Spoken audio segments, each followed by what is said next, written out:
It all started on an ordinary afternoon at Riverside High School, right after the final bell rang and the hallways were packed with kids rushing out, laughing, yelling, slamming lockers, the usual chaos of teenage life, when out of nowhere Sophia Lania, that Sophia, the girl every dude in class stared at like she walked out of a teen drama, shiny hair, perfect smile, flawless skin, the whole package suddenly broke through the crowd and, I swear I'm not making this up, literally ran straight at me, full-on anime heroine style, and before I could process anything she had thrown herself against my chest, clutched my shirt with both hands, and whispered loud enough for half the hallway to hear, "Ethan, I like you, I've always liked you, please be with me."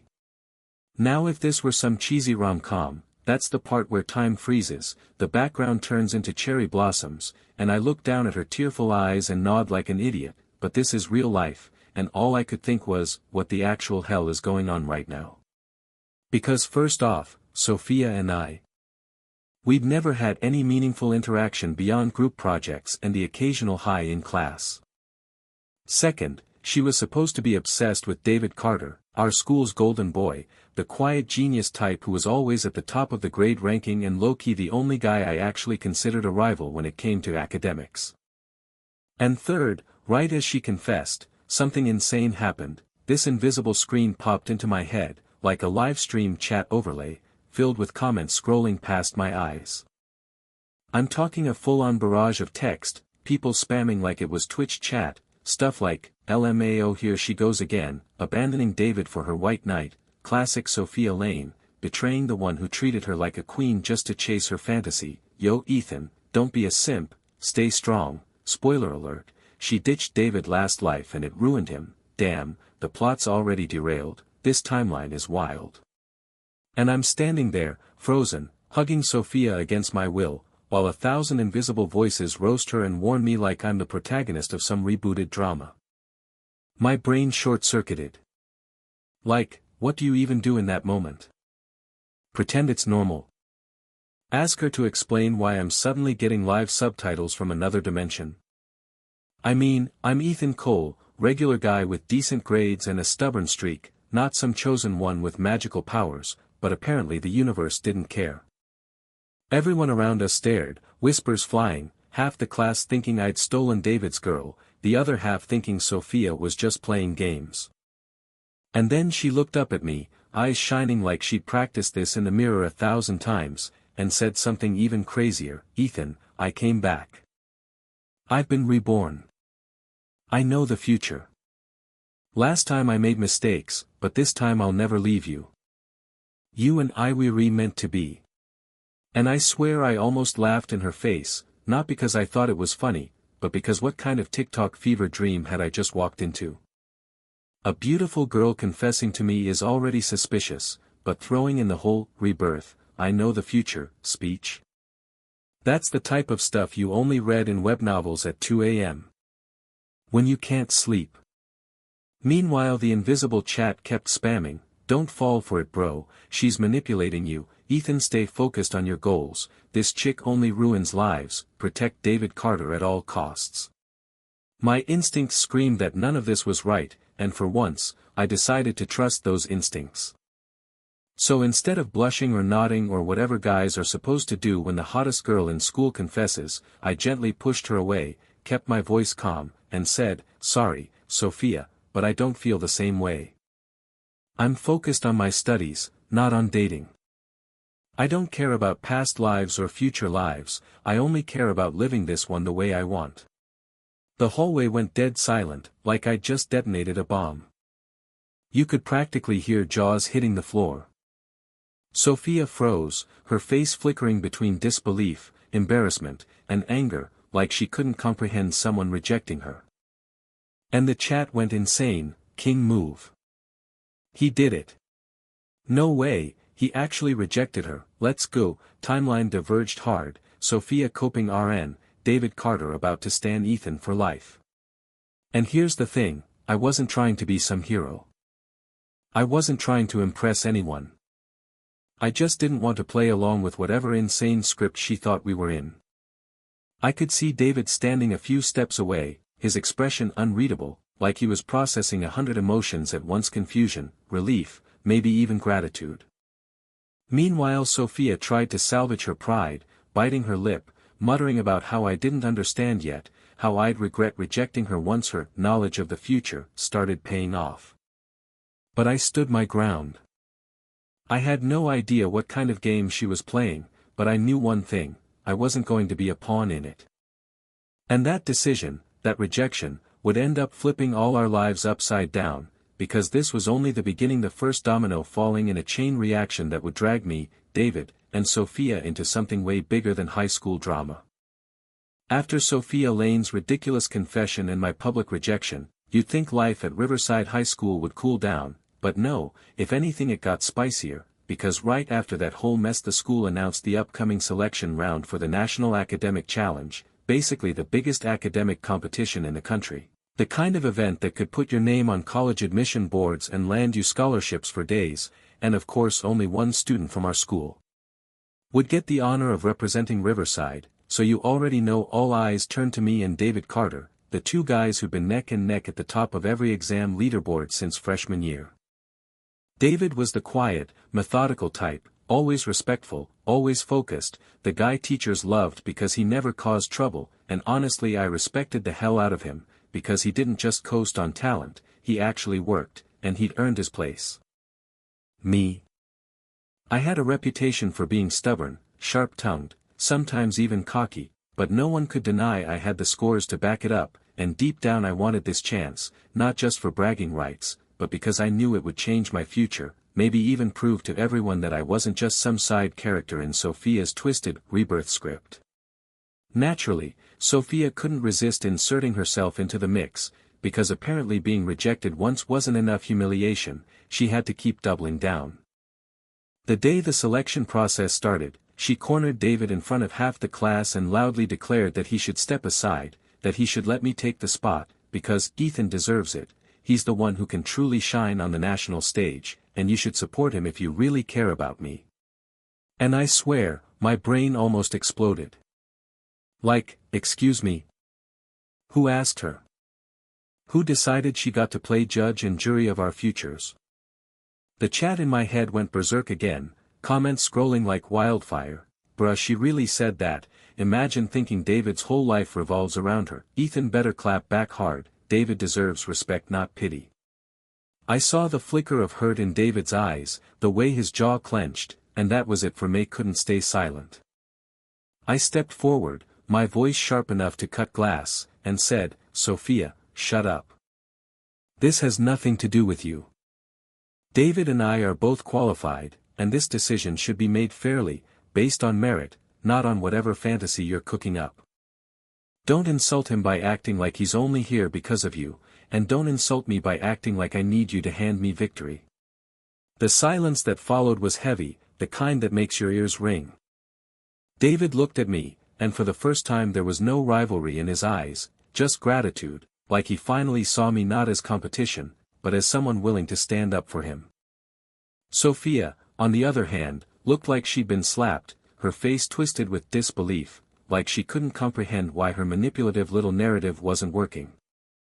She tried to argue back, throwing out lines about how she knew the future, and how, last time David failed, so this time he should just accept it, but I cut her off cold, saying, if you know the future, then you also know you're irrelevant to mine. And damn, the chat blew up. He killed her with that one, Sophia taking L after L, protect this man at all costs. After that, the competition started, and let me tell you, it wasn't some easy quiz bowl. The teachers designed brutal tests, logic puzzles, presentations, even mock debates to push us to the edge. David and I went head to head, neither of us giving an inch, and for once it felt Purino drama, no interference, just two guys competing honestly. Sophia kept trying to insert herself, showing up at practice sessions, offering me hints about the future, whispering to David that he shouldn't waste his energy because history would repeat itself, but neither of us gave her the satisfaction. Every time she tried, I shut her down with sarcasm, the chat cheering me on like a Twitch streamer roasting a troll, and every time I did, David stood a little taller, like my resistance gave him strength. By the final round, we were both exhausted, but the respect between us was undeniable, and when the principal announced the winner, I swear you could feel the tension snapping like a rubber band about to break. But before he could even finish, Sophia once again jumped in, shrieking about how the school was wasting time, that they should just crown me champion because that's how it worked in the last life, and that was when David finally snapped. He turned to her, his voice shaking but firm, and said, "Sophia, stop. Stop pretending my choices revolve around you.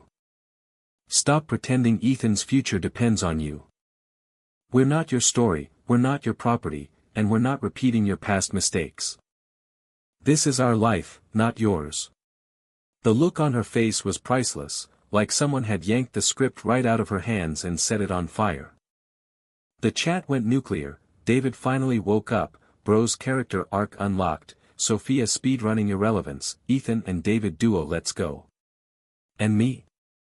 I couldn't help grinning, because in that moment I knew something had shifted. The rivalry between David and me had transformed into something more, a kind of alliance born from rejecting the toxic gravity of Sophia's so-called destiny. We weren't enemies anymore, we were two people determined to live on our own terms, and that bond was going to matter way more than any trophy. Still, the results were announced, the winner was chosen, and while I won't spoil that just yet, what really mattered was how everything changed after. Sophia didn't take the loss gracefully, she doubled down on her obsession, convinced she could still steer us back onto her timeline. But what she didn't realize was that every time she tried, she only pushed David and me further away from her orbit, setting up the inevitable clash that would explode years later at that infamous class reunion, where all the lies, illusions, and betrayals would finally come crashing down. 6 years flew by faster than I could have imagined, and if you told high school Ethan Cole that one day he'd be walking into a luxury Hilton ballroom as the CEO of Cole Enterprises, wearing a tailored suit worth more than his old car, he would have laughed in your face, but there I was, adjusting my cufflinks under the warm glow of crystal chandeliers, feeling the weight of all the curious stares the moment I stepped into our Riverside high-class reunion, and let me tell you, it was surreal. Seeing the same people who used to treat me like just another stubborn nerd now tripping over themselves to whisper and point, their expressions a mix of envy, disbelief, and curiosity. Time changes everyone, and the reunion was proof of that. Some of the once popular kids looked worn out, jobs grinding them down, while some of the quiet ones had flourished, but the biggest shock wasn't me, it was David Carter. 6 years had turned my old rival turned ally into a man who radiated quiet confidence. He wasn't the awkward boy with books under his arm anymore, he was a respected research scientist, published in journals, the kind of guy companies fought over, and standing beside him was his wife, Emily Ross, who looked like she'd stepped straight out of a magazine, elegant in a designer dress, with the kind of grace that screamed old money without her having to say a word. I'll admit, seeing him like that made me proud. We'd both carved out lives worth living, proof that rejecting Sophia Lane's insane rebirth narrative had been the smartest move we ever made.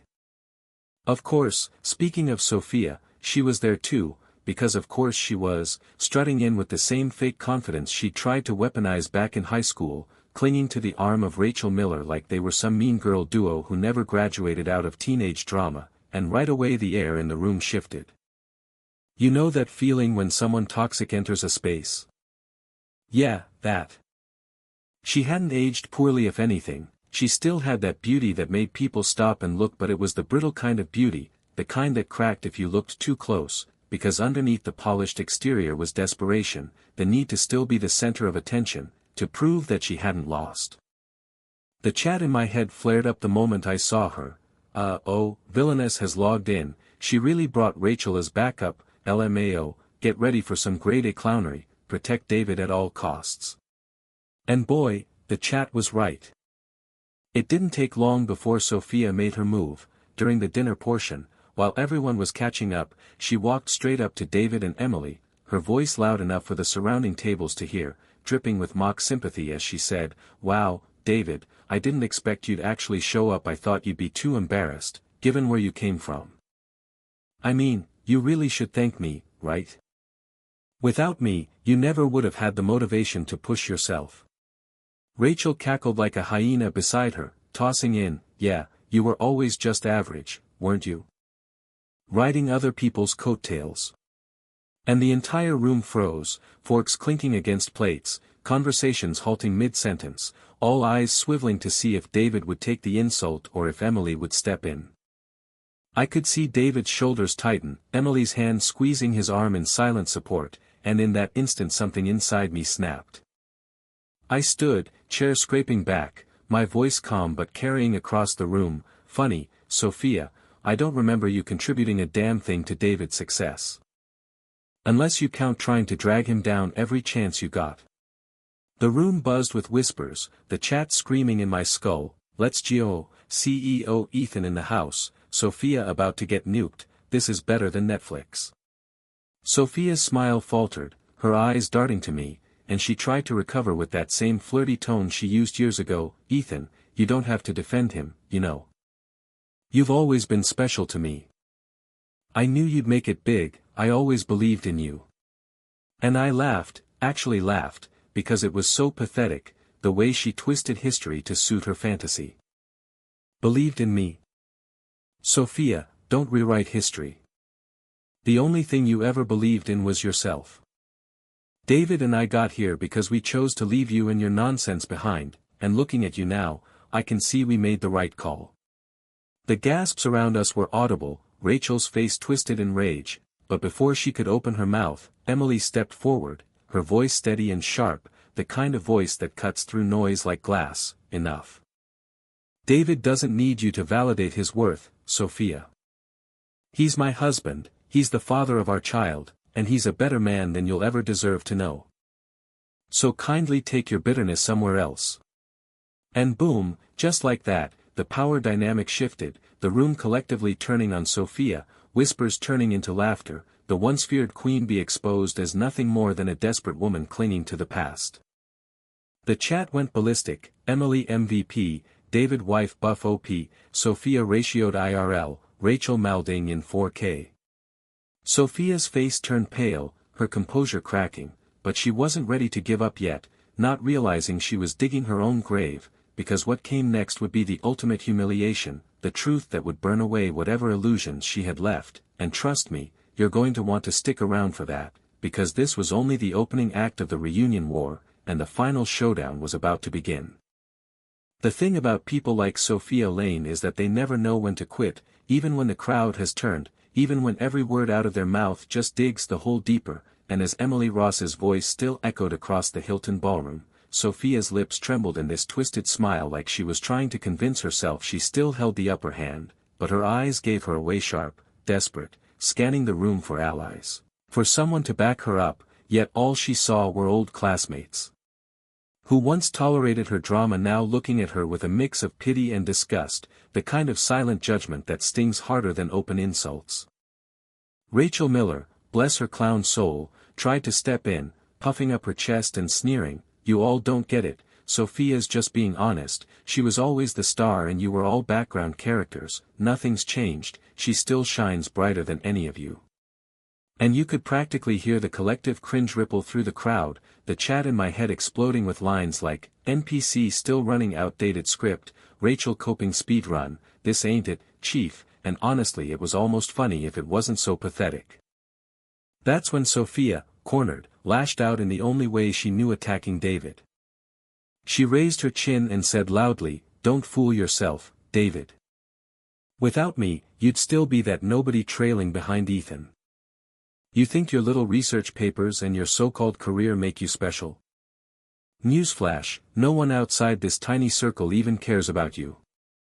That was it, the moment the entire room collectively turned hostile, because everyone could see the venom dripping from her words, the ugliness behind the beauty, and before I could even step in again, David himself spoke. His voice wasn't loud, but it was steady, the kind of calm that cuts deeper than shouting. "You're right about one thing, Sophia. I was nobody in high school, but the difference I worked to change that.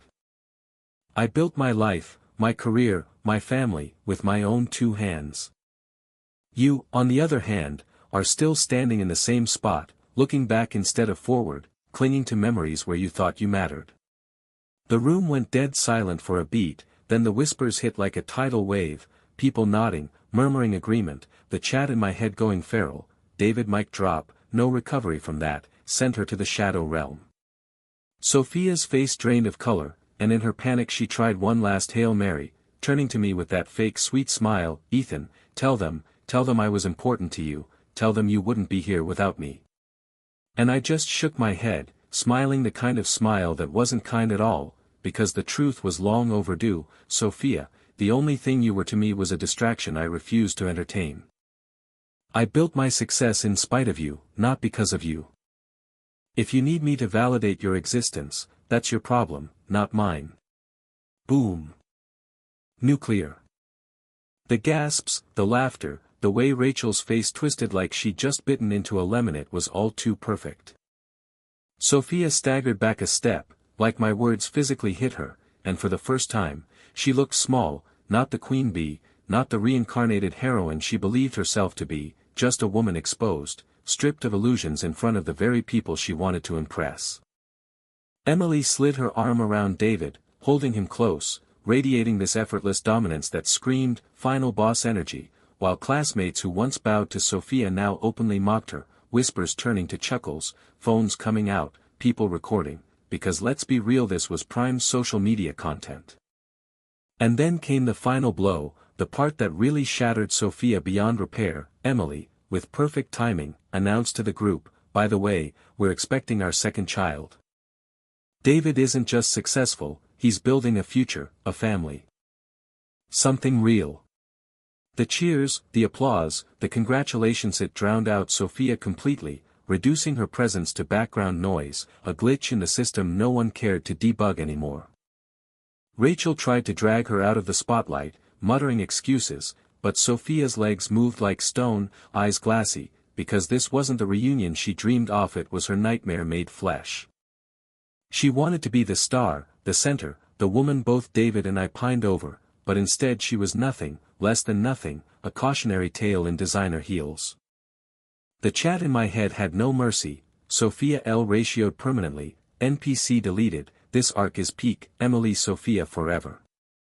And as the laughter and music picked back up, as people moved on to celebrate, I watched Sophia stumble toward the exit, Rachel scrambling after her, and for the first time I felt nothing for her, not anger, not pity, just emptiness, because her story was over, but ours was still going strong.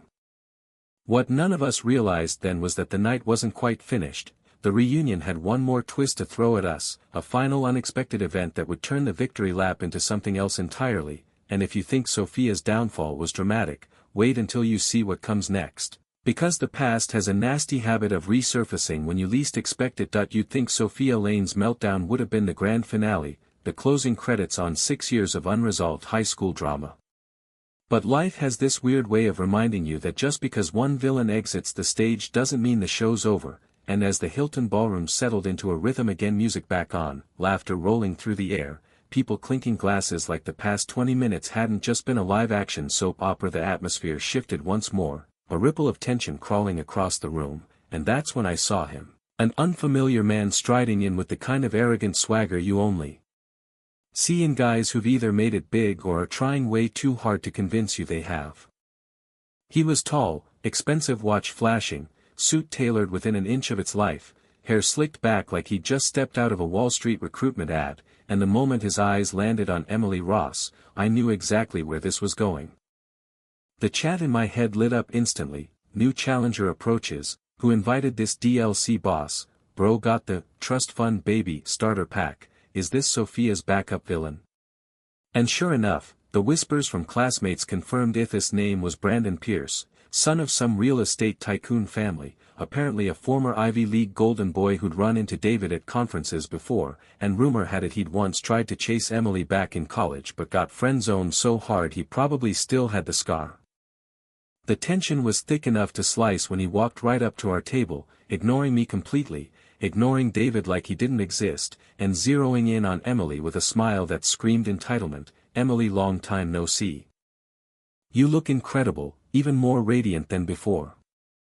I heard you married Carter here, but honestly, I didn't believe it. You could have had anyone, yet you settled for. He let the word hang, eyes flicking dismissively at David, and I swear my blood boiled, because this wasn't high school pettiness anymore. This was a man with money, power, and ego trying to belittle one of my closest friends in front of everyone.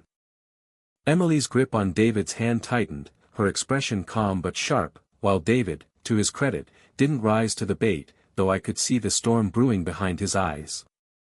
The room buzzed with uncomfortable energy, classmates exchanging glances, phones tilted to record just in case, because let's be real, no one ever puts their phones away when the drama's this good.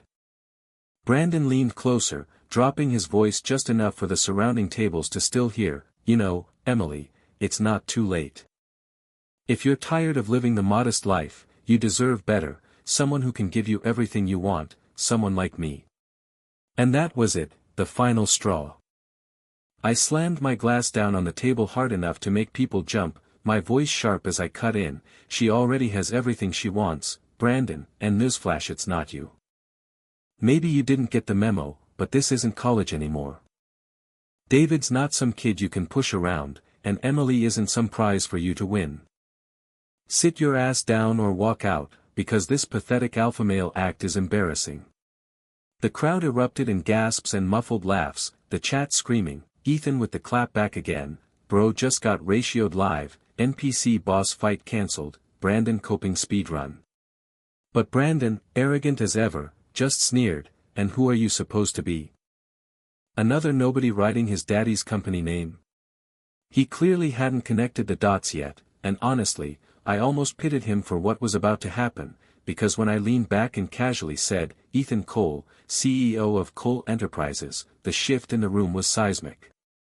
Whispers turned into shouts, people actually stood up, jaws dropped, because while classmates knew my story, Brandon clearly hadn't been paying attention to the business pages, and the way his face froze when the words sank in was pure comedy gold. The chat was losing it, NPC stunned for 3 turns, boss fight cancelled before it started, Ethan's flex crits for 9,999 damage. Emily's laugh rang out then, clear and unbothered, as she turned to Brandon with a sweetness that dripped venom. "You're right about one thing, Brandon, it's not too late. It's not too late for you to walk away with whatever dignity you have left. David is my husband, my partner, my family. Nothing you can offer will ever compare to what we've built together." And just like that, the tables turned again, the audience watching Brandon crash and burn the way Sophia had only an hour before, his confidence shattering as David finally rose to his feet, not in anger, but with the kind of quiet strength that silences a room, and said, "Brandon, I don't need to prove myself to you. But if you ever disrespect my wife again, I promise you'll regret it." The silence that followed was electric, the kind of silence that tells you everyone knows they just witnessed the death of another ego, and Brandon, face flushed, muttered something incoherent before storming off, his expensive shoes clicking against the floor like an angry child stomping away from a playground fight. The room erupted in applause, actual applause, like we just watched the final act of a play, and honestly, it felt like it. Sophia had been destroyed, Brandon humiliated, David and Emily celebrated, and me? I was just the guy standing beside them making sure no one else tried to drag them down. But the night wasn't done with us yet, not by a long shot, because while the reunion drama was entertaining enough, the real twist, the one that would tie all of this together, was still waiting just beyond the horizon, and when it hit, it wouldn't just shake Sophia or Brandon, it would shake all of us, dragging the past into the present in a way none of us could have predicted. If life were a simple story, Sophia's collapse and Brandon Pierce's humiliation would have been the perfect curtain call, the villains defeated, the heroes triumphant, everyone going home with closure in their pockets, but reality, or maybe fate, loves one last twist, and just as the Hilton ballroom began to truly relax, people laughing and drinking like the night had smoothed itself out, the doors swung open again and in walked someone I hadn't seen in years, someone I honestly thought I'd never see again, Mr. Gray, our old homeroom teacher from Riverside High, the man who'd watched all of us grow up, who'd believed in us when most of us didn't even believe in ourselves, and the room fell into stunned silence because it wasn't just his sudden appearance, it was the fact that he looked older, friendlier, but with this proud, almost emotional glow in his eyes as he scanned the crowd of his former students. The chat in my head went crazy, final boss. Nah, this is the wise mentor arc, plot twist DLC unlocked, teacher cameo for the endgame. He raised a hand, and slowly, the chatter died down, the music faded, everyone instinctively giving him the respect he'd always commanded, and he said, voice rough with age but strong enough to reach every corner of the hall, "It does my heart good to see all of you here, grown, successful, living your lives. But I also see the same patterns that plagued you as teenagers: jealousy, pride, cruelty, competition. And I'll tell you this one last time, because I may not get the chance again, success means nothing if you can't carry it with integrity." His gaze lingered on Sophia, who had crept back in with Rachel, face pale and eyes swollen from tears, and on Brandon, who had returned after his tantrum to sulk at the bar, and finally on me, David, and Emily. "Some of you have already learned this lesson," he continued, "and some of you still haven't. But the truth will always come out." And just like that, it felt less like a reunion and more like Judgment Day, and for once even Sophia didn't have the strength to talk back. Instead, she actually broke down, collapsing into a chair as sobs racked her, her hands shaking, muttering over and over that it wasn't supposed to be this way, that she was supposed to be the heroine, the one adored, the one who won, and the sight was strange. Once upon a time, I would have wanted this, to see her fall so completely, but standing there, watching her shatter in real time, all I felt was exhaustion, like the cycle had finally burned itself out. The classmates who had once circled around her now kept their distance, no one laughing anymore, just silence, because it was clear she wasn't just losing face, she was losing herself. Brandon, meanwhile, still tried to salvage his pride, mumbling to anyone who would listen about his family's wealth, his connections, his future deals, but no one cared, no one even humored him, and in that moment it hit me, people like him and Sophia weren't villains in the epic sense, they were relics, outdated programs trying to run in a system that had already moved on, and the cruelest punishment wasn't our words or our rejection, it was irrelevance.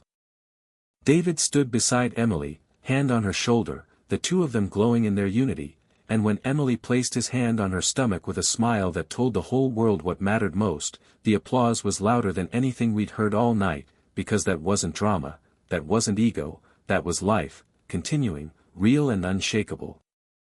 And me? I stood there, glass in hand, looking around at the faces of my classmates, at the old teacher who'd shown up just to remind us of who we were, and I realized something important. I wasn't just some stubborn kid who'd refused Sophia's fantasy anymore. I wasn't just the CEO of Cole Enterprises, the guy with money, status, or power. I was a man who had lived through the illusions, the betrayals, the rivalries, and come out the other side with my own integrity intact, and that was worth more than any title. The chat in my head went quiet then, no jokes, no memes, just a single line, quest complete. The rest of the night blurred into laughter, dancing, people reconnecting for real this time without the poison of old grudges hanging over us, and when I finally stepped out into the cool night air, the city lights glittering like stars at my feet, I felt the weight of closure settle on my shoulders. Sophia and Brandon faded into the background, not as enemies, not as obstacles, just as people who had failed to grow. David and Emily walked ahead of me, hand in hand, their future shining bright, and I smiled, because in the end, the story wasn't about who won or lost in high school, it was about who we chose to become afterward. And as I slid into my car, engine purring, I couldn't help but think, the past may shape us, but it doesn't define us, and sometimes the most powerful thing you can do is simply refuse to play someone else's script. That was the true ending, not Sophia's downfall or Brandon's defeat, but the quiet realization that we'd all moved on, and the one still stuck in yesterday would never catch up.